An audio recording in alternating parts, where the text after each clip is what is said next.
12시에 많은 참여 바랍니다.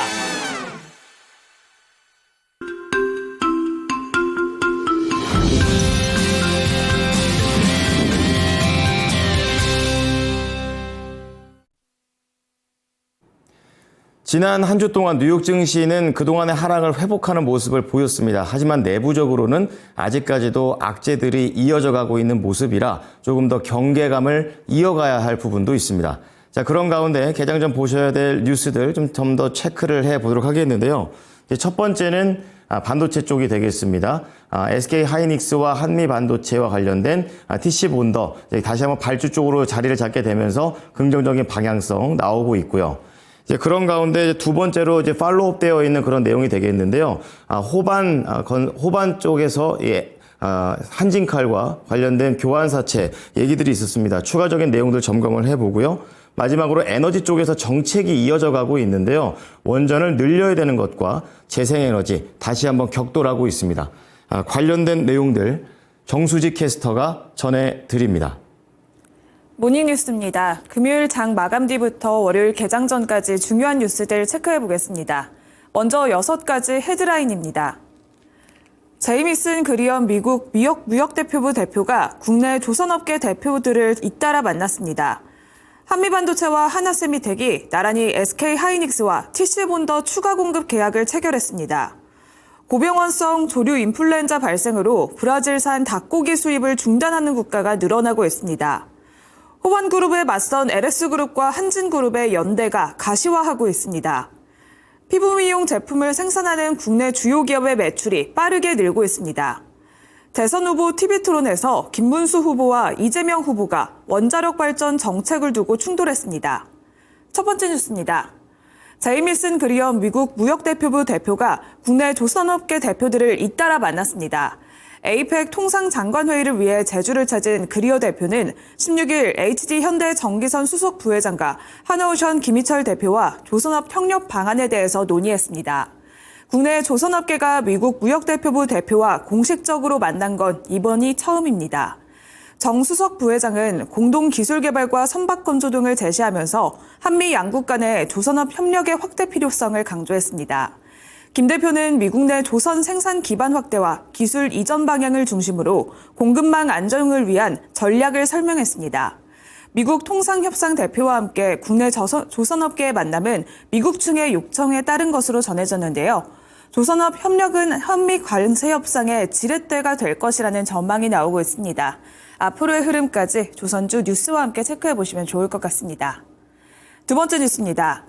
16일 SK 하이닉스는 한화비전과 한미반도체 양사에 각각 HBM 제조용 TC본더 장비를 발주했습니다.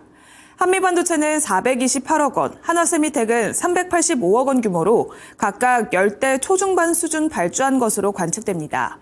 SK 하이닉스가 엔지니어 복귀를 전제로 한미반도체 측에 수주 계약을 제안한 것으로 확인됐는데요. TC본더는 HBM 생산에 필수적인 장비로서 성장성이 큰 시장으로 주목을 받고 있습니다.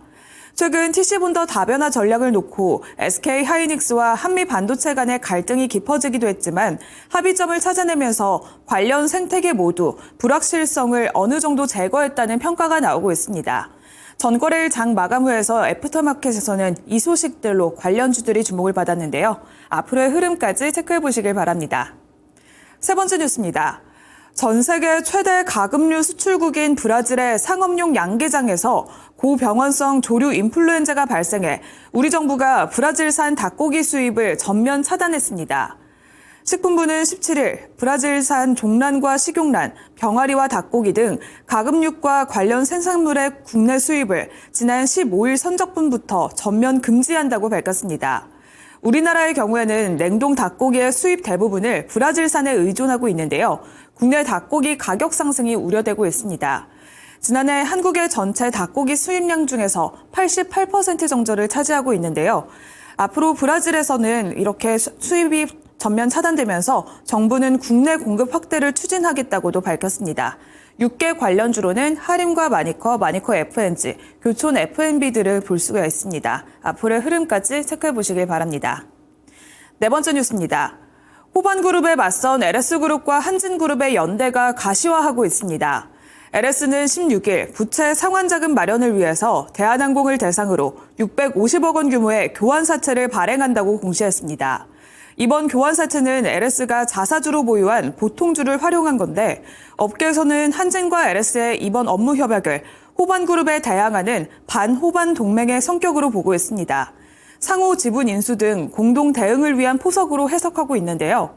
호반그룹은 오너 일가의 지분율이 낮은 한진그룹의 지주사인 한진칼과 LS그룹의 지주사인 LS의 지분을 늘려오면서 긴장감을 불러일으키고 있습니다. 다음 뉴스입니다. 피부 미용 제품을 생산하고 있는 국내 주요 기업들의 매출이 빠르게 늘어나고 있습니다. 글로벌 K-뷰티 열풍에 힘입어서 국내 미용 의료 서비스를 이용하는 외국인 관광객이 증가해 관련 기기와 소모품 주문이 줄잇고 있습니다. 올해 들어 국내 병의원의 미용 의료 관련 제품의 구매 금액이 급증하고 있는데요.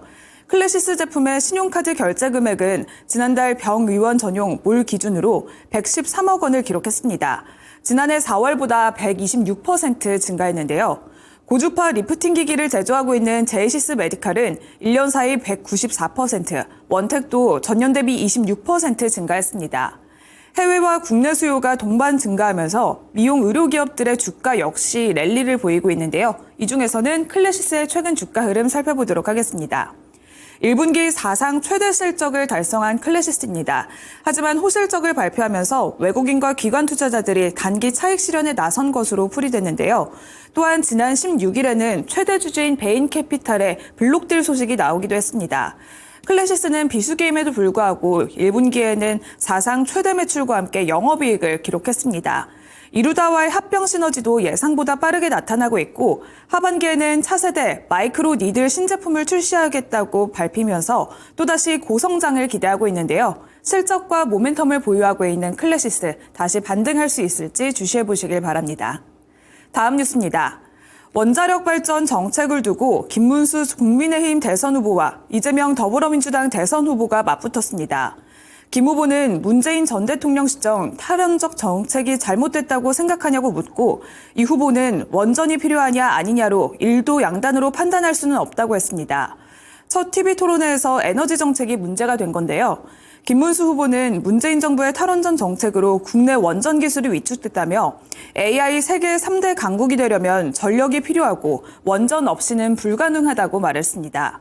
이재명 후보는 에너지는 양자택일의 문제가 아니라고 반박했는데요. 재생에너지와 다른 에너지원도 병행해야 한다며 다만 원전은 위험하고 지속 가능성이 떨어지기 때문에 비중을 줄여야 한다고 말했습니다. 이날 토론에서는 데이터 센터와 입지와 함께 재생에너지의 실효성, 중국 의존도와 전력 공급의 안정성 등 주요 정점을 두고 양 후보가 첨예한 입장차를 보였습니다.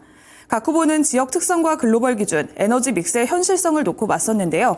관련주들의 움직임도 오늘장에서 체크해보시면 좋을 것 같습니다. 이상 6가지 모닝뉴스 전해드렸습니다.